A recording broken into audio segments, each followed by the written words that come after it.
Milwaukee is a city that really struggles in terms of African American progress and things like that. I mean, today, the state of Wisconsin has the highest incarceration rate for African American males.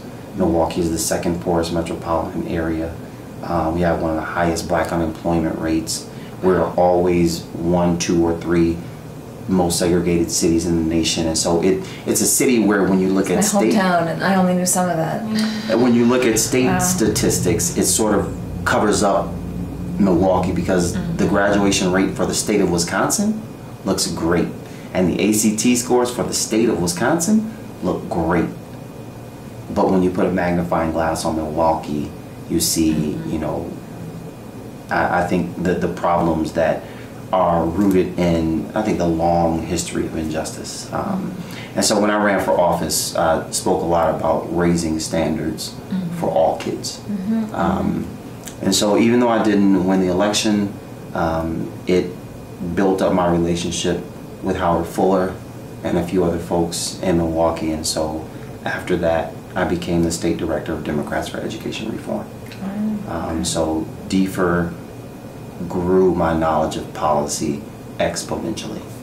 You know, from advocacy at the city, state, and federal level to really understanding the marriage between how do we make sure that policies serve the kids that most need the justice, the equity, and the access. And so I did that for about 1.5 years, and I got a call from Howard Fuller and said, you know what, I have a job that I think like you would be great at. And so he sent me this job description, and I interviewed for the job. It was a nerve-wracking interview, but I eventually got it, and here I am. And so in the year and 3 months that I've been there, we've gone from 6 schools meeting or exceeding expectations to 8 schools meeting or 8 out of 10 schools meeting or exceeding expectations. 2 schools that are not will not be City of Milwaukee charter schools next year.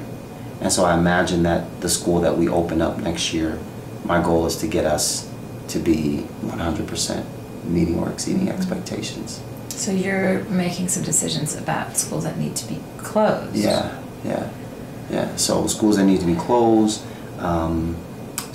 monitoring overall of the current schools that the Common Council has. So they have 10 schools. 7 of them are elementary schools, and 3 of them are high schools. And so we're making progress that I'm proud of.